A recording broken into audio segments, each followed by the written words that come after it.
নমস্কাৰ, মই মেনকা পাল, তালাব বালিবাছৰ উচ্চ মাধ্যমিক বিদ্যালয়ৰ সহশিক্ষয়িত্ৰী। আজি মই পঞ্চম শ্ৰেণীৰ গণিত বিষয়ৰ ওপৰত পাঠদান দিবলৈ গৈ আছোঁ। ছাত্ৰ ছাত্ৰীসকল, আজি আমি পাঠ নং 3 কালি আৰু পৰিসীমা পাঠটিৰ কালিৰ বিষয়ে আলোচনা কৰিম। এতিয়া কালি মানে কি? কালি যাক ক্ষেত্ৰফল বুলিও কোৱা হয় আৰু ইংৰাজীত যাক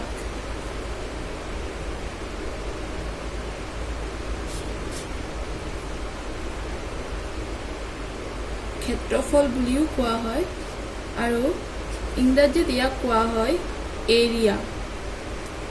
এতিয়া তোমালোকে জানিব লাগিব যে কালি মানে কি। এতিয়া কালি মানে হৈছে কোনো এটা বস্তুই যিমান ঠাই আগুৰি থাকে তাকে বস্তুটোৰ কালি বুলি কয়। যেনেকৈ মই এটা ফুল বনালোঁ, এতিয়া এই ফুলটোৱে এই পৃষ্ঠাখনৰ কিমান ঠাই আগুৰি আছে।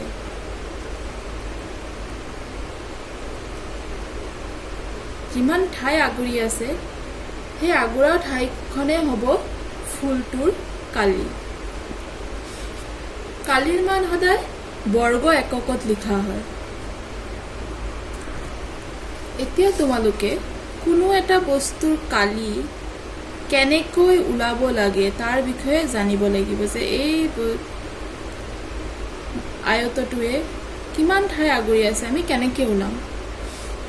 তাৰ কাৰণে কিছুমান পদ্ধতি আছে।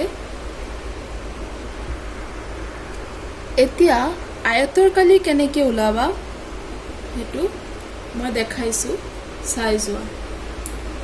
মই ইয়াত এটা আয়তকাৰ কাগজৰ টুকুৰা ল'লোঁ। তোমালোকে দেখি পাইছা আয়তকাৰ কাগজৰ টুকুৰা। এতিয়া এই কাগজৰ টুকুৰাখনত যিহেতু কালি সদায় বৰ্গ এককত প্ৰকাশ কৰা হয়, সেইকাৰণে আমি 1 চেণ্টিমিটাৰৰ বৰ্গ বনাম। এই আয়তকৰ কাগজৰ টুকুৰাটোত ইয়াত 13 চেণ্টিমিটাৰ দেখি পাইছোঁ। এনেকৈ দি যাম।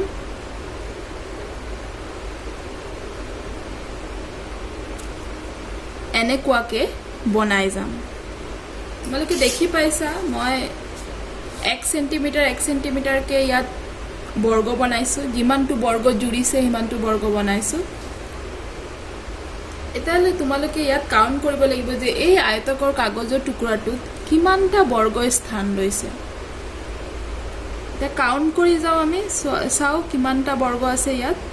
1 2 3 4 5 6 7 8 9 10 11 12 13 13টা বৰ্গ আছে দীঘলত। আৰু পথালিত কেইটা বৰ্গ আছে চাই লওঁ। 1 2 3 4 5 6 7 8 8টা বৰ্গ আছে পথালিত। তাৰ মানে 13 13কে 8 হাৰি মুঠতে হ'ব, যদি আমি হিচাপ কৰোঁ তেতিয়া মুঠতে হ'ব 104 বৰ্গ।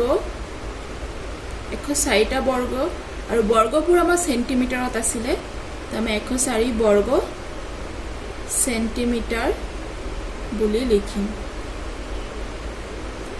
একেবাৰে উজু। আৰু ইয়াৰ সূত্ৰও আছে, আয়তৰ কালিৰ সূত্ৰও আছে। এতিয়া আমি সূত্ৰৰ সহায়ত কৰিম। আয়তৰ কালিৰ সূত্ৰ হৈছে দৈৰ্ঘ্য পূৰণ প্ৰস্থ। আয়তৰ কালিৰ সূত্ৰ হৈছে দৈৰ্ঘ্য পূৰণ প্ৰস্থ। তো আমাৰ দৈৰ্ঘ্যৰ ফালে আছে 13টা বৰ্গ, তাৰমানে দৈৰ্ঘ্য হ'ব আমাৰ 13 আৰু প্ৰস্থৰ ফালে আছে 8। তো আমি প্ৰস্থ লিখিম 8 বৰ্গ চেণ্টিমিটাৰ।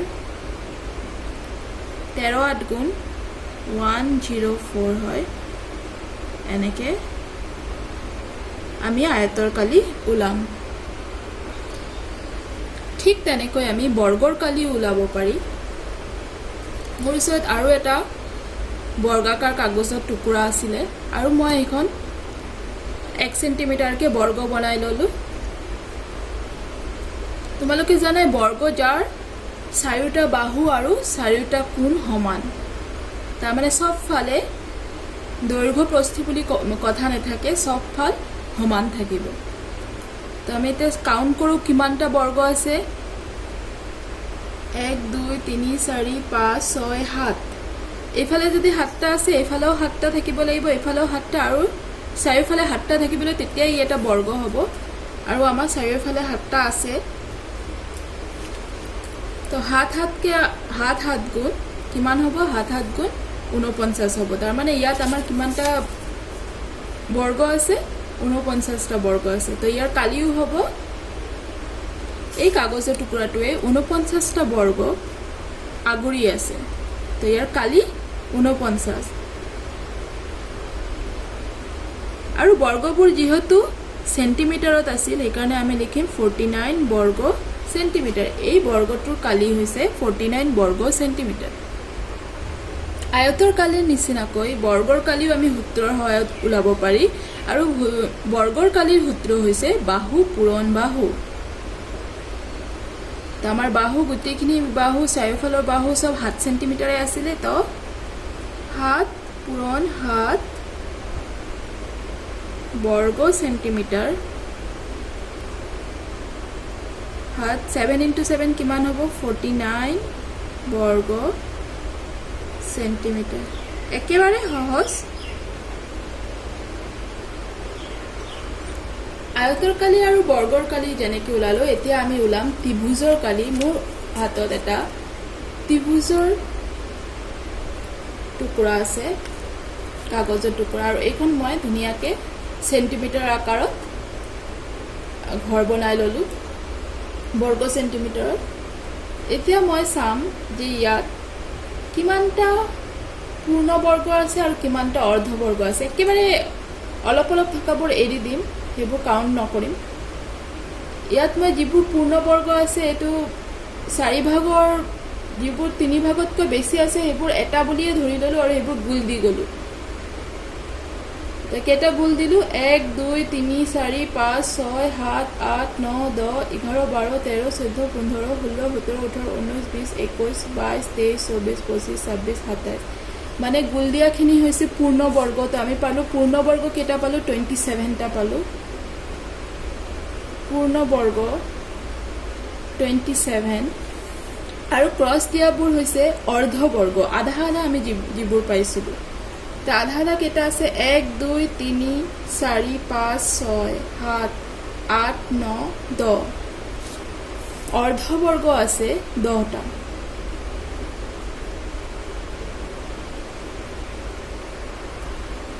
অৰ্ধবৰ্গ যেহেতু 10টা পালোঁ, তাৰমানে 10টা অৰ্ধবৰ্গ মানে 5টা পূৰ্ণ বৰ্গ। তো 27টা পূৰ্ণ বৰ্গ আৰু 5টা পূৰ্ণ বৰ্গ মিলালে হয় 32 বৰ্গ সেন্টিমিটাৰ। তাৰ মানে এই ত্ৰিভুজখনৰ কালি হৈছে 32 বৰ্গ সেন্টিমিটাৰ। তাৰ মানে এই ত্ৰিভুজটোৱে 32টা বৰ্গ আগুৰি আছে। এতিয়া ত্ৰিভুজৰ কালিৰো সূত্ৰ হৈছে, এতিয়া আমি এই ত্ৰিভুজখনৰ কালি ওলাম সূত্ৰৰ সহায়ত। ত্ৰিভুজৰ কালিৰ সূত্ৰ হৈছে হাফ ইনটু ভূমি পূৰণ উন্নতি। ভূমি মানে তলিখন, ভূমি লাগি থকা বাহুখন। এতিয়া আমি চাম ভূমিখন কিমান আছে। ইয়াত স্কেল দি জোখাৰ লগে লগে আমি দেখিছোঁ ভূমিখন 8 সেন্টিমিটাৰ। আৰু উন্নতি মানে উচ্চতাটো আমি এই চুকৰ পৰা এনেকৈ হিচাপ কৰিম যে তললৈকে কিমান আছে, পুৰা চিধা হ'ব লাগিব। ইয়াতো 8 সেন্টিমিটাৰ আছে, ভূমিও 8 সেন্টিমিটাৰ আৰু উন্নতিও 8 সেন্টিমিটাৰ। তেতিয়া ক্যালকুলেশন কৰি কটাকটি কৰি দিওঁ। 4 8 গুণ 32 32 বৰ্গ সেন্টিমিটাৰ। আমি এনেকৈ পালোঁ 32 বৰ্গ সেন্টিমিটাৰ আৰু সূত্ৰৰ সহায়তো 32 বৰ্গ সেন্টিমিটাৰ পালোঁ। আশা ৰাখিছোঁ তোমালোকে কালিৰ বিষয়ে বুজি পাইছা, আৰু যদি বুজি পোৱা নাই তেনেহ'লে কমেণ্ট ছেকশ্যনত কমেণ্ট কৰি দিবা আৰু বেলেগ কিবা বুজিবৰ থাকিলে কমেণ্টত লিখি দিবা মই বেলেগ ভিডিঅ' আপলোড কৰি দিম ধন্যবাদ